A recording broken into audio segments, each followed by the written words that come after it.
Esta semana hemos tenido un capítulo muy tenso en el 17º capítulo. Comienzan los campamentos antes de que le llegue el correo a los dos equipos. En este caso, en el campamento Rico, ya vemos como hay algo de tiranteces entre Iker y Aitor. Básicamente lo que viene a suceder es que Aitor le reclama a Iker que no hable a sus espaldas, pero el grupito que allí estaba reunido, Chinti, Johanna, Andrea, Iker, se muestran muy del lado de Iker y mencionan que bueno, que es algo normal, que todo el mundo lo hace, que no se tiene por qué enfadar y que no tiene por qué dar televisión, como dicen, como le dice en algún momento Iker. Ya conocíamos de antemano estas discrepancias entre Iker y Aitor, pero ahora vemos que también se juntan este grupo de chicas haciendo entre ellas pues lo que podríamos decir el grupo de las Marías, la caca, la mierda. Después de esto ya llega el correo para indicarles las instrucciones para el nuevo juego. La verdad es que no son muy claras, como viene siendo habitual. Les pide que decidan cuáles son las personas que mejor les caen y que peor les caen del equipo contrario. Y claro, estas instrucciones tan poco objetivas y claras, lo que hace es que genere un pequeño debate. Más o menos en el equipo amarillo lo tienen bastante claro. Van a elegir a dos fuertes porque piensan que si en algún caso a quien peor les cae se lo meten a ellos, pues por lo menos llevarse a alguien, pero también se van a cubrir un poquito las espaldas, que aun siendo los más fuertes, pues tampoco sean los top. En este caso deciden meter a Beko como la persona que mejor les cae y a Bimbi, por si acaso, en la persona que peor les cae. Por su parte, el equipo Kakata lo que decide es que la persona que mejor les cae es Duque, pues clara lógica con el equipo rojo, y la persona que peor les cae es Leire. También creen ellos en ese momento que podría condicionarles algo a ellos y por eso eligen a Leire, porque parece ser como que no la han visto que haga mucho en los últimos juegos en los que han coincidido con ellos. Lo que no sabían es que Leire ya no se encontraba en el concurso y le sucede, bueno, uno de los primeros errores, y es que cuando Bimbi se presenta al juego, allí en el lugar donde parece que se va a desarrollar la prueba, le dicen que como Leire ya se ha marchado, tiene que elegir a otra persona que sea la que peor le caiga a él. En este caso, Bimbi, no sé si porque lo tenía pensado o porque no se enteró, eligió a Bego. Según dice, porque era una tía que se presentaba a todo, pero está claro que Bego, si era la prueba del Baupress, iba a tener más equilibrio, por ejemplo, que muchas otras personas. Yo sé, yo hubiera metido antes a gente como Erranchi, quizá, pero incluso estando allí no se da cuenta de que es el Baupress, decide que sea Bego, y bueno, me parece uno de los primeros errores. Entonces el equipo de producción llama a Bego, se junta allí con la otra persona que había sido la elegida como la persona que peor caía y les explican la prueba. Efectivamente va a ser el Baupress, ellos van a dirigir la prueba y ellos van a tener que ser la parte que vaya en la punta más afilada. Ellos en ese momento van a elegir a la persona que va a ir en el medio y la persona que había sido elegida por el equipo contrario como la persona que mejor les caía es la que va a ir en la base, en la zona más ancha y más fácil para mantener el equilibrio. Y bueno, aquí en la explicación del juego es donde llega uno de los momentos clave del programa. Y es que tras explicarles el juego a ambos les dicen, y leo literalmente, los capitanes van a tener que estar en silencio. Sois vosotros los encargados de dirigir y dar todas las órdenes. Con esto no hay que ser Einstein para darse cuenta de que no es que le diga que no puede hablar, como luego dice Neko, sino que tiene que estar en silencio. Y silencio es sin hacer nada, sin dar ninguna indicación. Ay, bimbi, bimbi, que la has liado otra vez. El juego comienza con los cayucos que habitualmente están a flote hundidos. Los tienen que vaciar de agua y a partir de ahí es cuando van a empezar a remar. Ya desde aquí vamos a ver las primeras quejas del equipo negro. Parece ser que se lo lían, que ellos sabían que en esa prueba tenían pocas posibilidades de ganar y empiezan a ponerse la tirita prácticamente antes de que tuvieran la herida. Es curioso que cuando les ha venido bien la fuerza y el peso que tenían, como ha sido en el juego de Ace o como el otro día cuando tenían que tirar de la cinchada, no se han quejado nada. Ahora resulta que ellos con un montón de kilos más, el suyo estaba encallado. No tienen la suficiente autocrítica como para darse cuenta de que lo que pasa es que pesan como 150 kilos más entre todos y al final eso es lo que hace que se hundan más y por lógica se encalle más el cayuco. Un poco de autocrítica, chicos, que resulta que habéis acabado de sacar el agua antes que el otro equipo y ya habéis empezado a quejaros sin ni siquiera haber empezado a competir. A partir de aquí es cuando comienza el lamentable espectáculo de Neko. Y hago un inciso porque aquí se demuestra como mi teoría de que en el juego pasado Neko no lo dio todo era correcta. En este capítulo vamos a ver cómo Neko se pone como un loco, cómo grita, cómo gesticula muchísimo, cómo se pone nerviosísimo al competir. Y es lo que dijimos, que no había hecho en el juego anterior. En el juego anterior no había estado nada agresivo, había sido bastante comedido en sus indicaciones y no hubo ni rastro de lo que vamos a ver en este capítulo. Con lo cual, por mucho que le fastidie a David, la verdad es que Neko en el capítulo anterior le comió toda la tostada. Al principio de la prueba vemos como Bimby va por la antorcha y es uno de los primeros momentos en los que le llaman la atención a Neko. Se ve como Neko tira del cayuco para moverlo y ya le llama la atención y le dice a Julian que la primera vez, que no le van a volver a llamar la atención, que le van a descalificar si continúa así. Pero aún así hubo una segunda vez. En la segunda vez que le llaman la atención se oye perfectamente como le dice a Johanna, así no, así, así. Sí que es verdad que con el gorro en la boca, que no se entiende muy bien, pero Mikkel lo escucha y en ese momento, en cuanto pronuncia las palabras, se le oye como Mikkel le llama la atención. Aún así, habría todavía otro tercer aviso más. En este caso, con un Neko totalmente desatado cuando el equipo está pasando a través de la portería, se le oye que dice que giren, cagüen, oye, que no, que no. Literalmente dice esas palabras, aunque él diga que no habla, que se entiende mal, pero que si los miráis, se le oye decir. O sea, está hablando, por mucho que quiera decirnos luego que no habla. En realidad es que está hablando. Por mucho que diga que son solo gruñidos, él está hablando y está dando indicaciones que ya hemos visto que no se podía. Y le vuelven a insistir que ese va a ser el último aviso. ¿Estás hablando?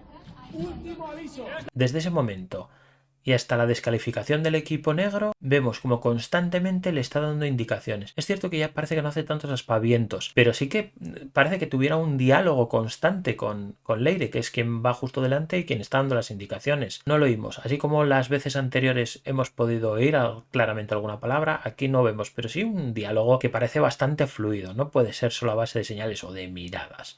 Ahí había algo más. Y así es como se llega al momento en el que se ve la descalificación, donde es que yo creo que claramente le estaba dando indicaciones. Que quizá no eran con palabras claras, puede ser, pero es que ya le habían dicho que tenía que estar en silencio absoluto. No sin hablar. Ojo, Bimby, hay diferencia entre estar en silencio o no hablar. Personalmente, por romper una lanza en su favor, es decir que habían hecho una buena remontada. Me parece que habían empezado peor, que el equipo amarillo había ido bastante bien y sin embargo habían conseguido ponerse a la par. Pero tampoco es como ellos lo venden. Ellos dicen que ya habían ganado.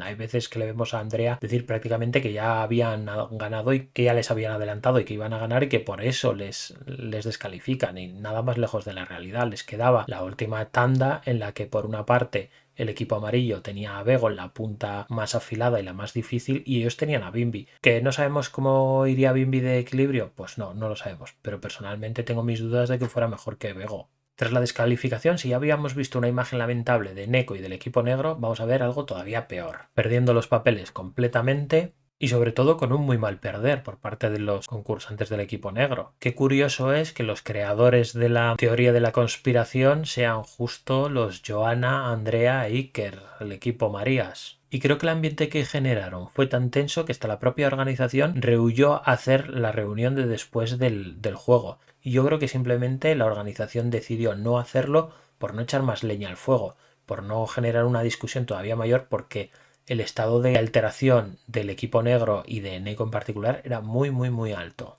Así que nada, los equipos tras el juego se van directamente a ver los campamentos. En el Rico vemos como recompensa tienen todos los ingredientes para poder hacer unas buenas tortillas y la verdad, yo si tuviera que elegir un premio para mí es este. Yo soy totalmente tortillero y a mí me gusta el chocolate, pero a mí chocolate y ron, como la semana pasada, no me des. A mí dame huevos y patatas y hacernos unas buenas tortillas. Eso sí que es un buen premio para mí.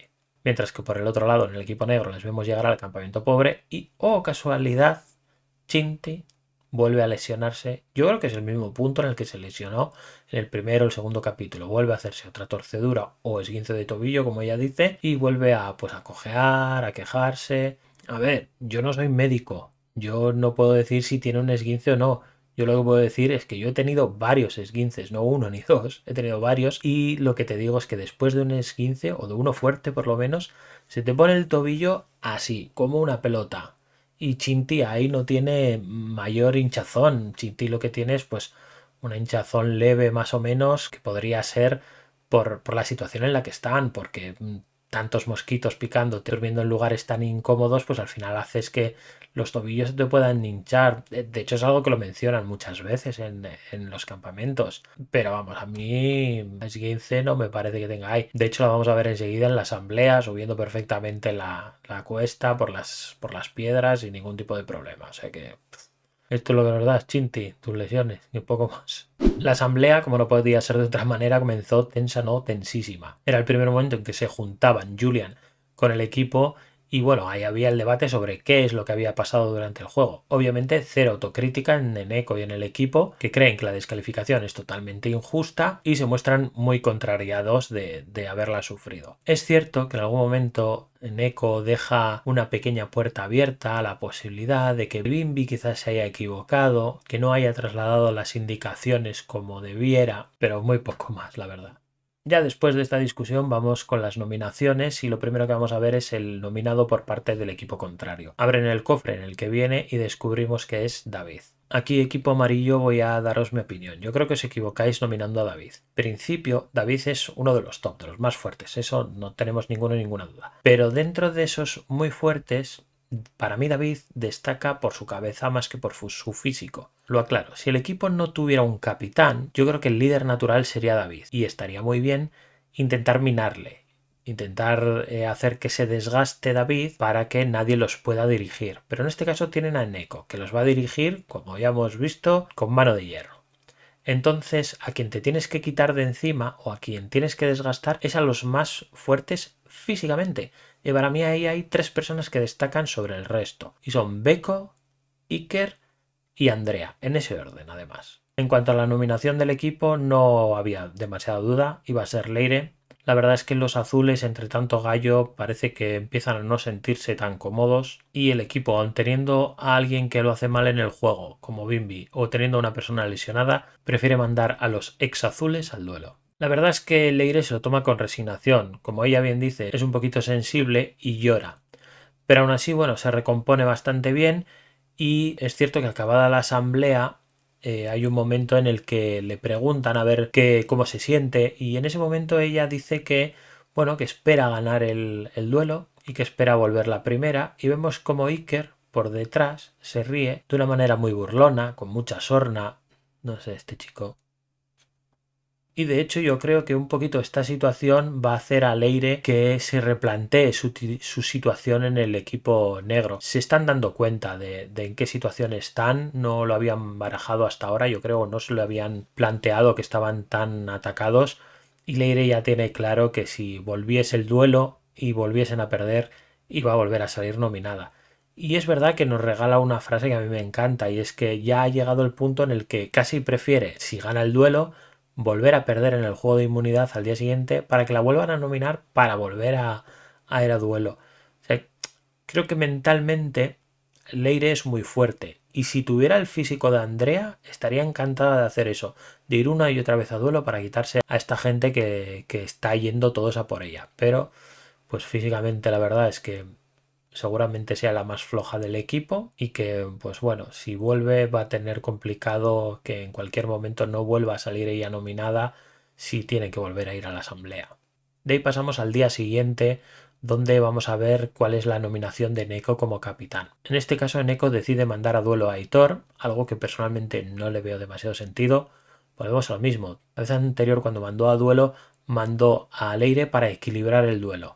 Esta vez podía mandar a Chinti para equilibrar el duelo, pero no, ya tiene excusa. Está lesionada. También podía haber mandado a Bimby, que por segunda vez había hecho mal el juego y había conseguido que su equipo perdiese. Sin embargo, yo creo que Neko nos cuenta muchas historias, intenta justificarse de muchas formas, pero la verdad es la que dice en un momento en una entrevista en la que cree que Aitor genera mal ambiente en el campamento y por eso es quien quizás sea más prescindible para él. Aunque la verdad, si lo miramos detenidamente, Aitor es una persona que ha cogido cocos para todo el equipo. Aitor es una persona que se pone en el candelero siempre en cada juego, que está dispuesto a ser la punta de lanza del equipo. Yo creo que Aitor le da al equipo mucho más de lo que el equipo le da a Aitor. Y aquí podríamos decir que quizá el mal rollo que tiene Aitor no se ha generado por él, sino se ha generado por el equipo de las Marías. Y bueno, vamos hacia el final del capítulo. No es un duelo nuevo el que hemos visto. Ya lo habíamos visto algún año anterior, aunque sí es cierto que no lo habíamos visto de esta manera. Normalmente los otros años que yo recuerde había sido con un palo largo a pulso y era bastante más costoso. En este caso les habían montado unos arietes que hace mucho más fácil el golpeo desde el ariete hacia el tronco y que se muevan los cubos que tienen arriba, que al final es lo que tienen que hacer, golpear con un ariete un tronco y que se caiga su cubo de una plataforma superior. Sí que es cierto que si hemos visto alguna de las ediciones anteriores donde se ha jugado esto, el golpeo tiene un poquito de truquillo y es que los cubos se mueven más si golpeas flojito y repetido que si golpeas pocas veces y fuerte. Así cuando comienza el duelo, tanto Aitor como David le meten unos golpazos al tronco que lo único que consiguen es acercar mucho el de Leire a la esquina y que prácticamente en un minuto el de Leire con dos golpecitos suyos haya caído y sea la ganadora del duelo. Esas caras de sus compañeros cuando Leire sea la primera en llegar al campamento. Quedando solo Aitor y David en el duelo, los dos se lían a golpazos contra el tronco. Al principio es cierto que el de David está mucho más cercano a caer y que prácticamente el cubo de Aitor está en el centro del tablero, pero es en ese momento cuando Yancy le propone que cambie la forma de golpear y entonces empiezan a igualarse las tornas.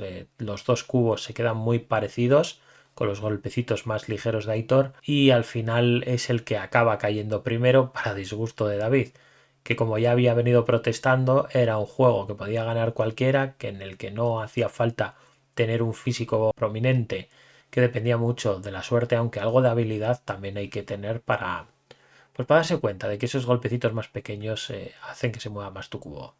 Y así es como David se vuelve para su casa. La verdad que no tengo nada en contra de él, ¿eh? Me parece un concursante bastante interesante que daba mucho juego del bueno y que tenía posibilidades de llegar lejos. Hubiera preferido mucho antes ver a Iker en su situación, en la situación de afrontar un juego de esos contra dos personas a las que cree que va a ganar fácilmente y que al final se vaya para casa. Porque hay que ver las caras que tiene el chico. Todo el concurso parece que le está molestando estar allí, es que no sé qué hace allí. Es más, se lo escucha decir que el juego ese que era una puta mierda. Una mierda de juego en el que puede ganar cualquiera y esto no demuestra las habilidades de nadie. Entonces, no sé, ¿qué pintas allí, chico? Incluso hay un momento en el que se toma mal cuando Julian se dirige a David como David y a él como Salinas. Un momento rápido en el que les da una indicación y les dice David y Salinas. Y pone una cara como si le molestase que le llamasen por su apellido. Y bueno, básicamente este ha sido el último capítulo que hemos visto. Si os ha gustado, espero que le deis a un like y nos vemos la semana siguiente para seguir comentando el Conquist. Agur.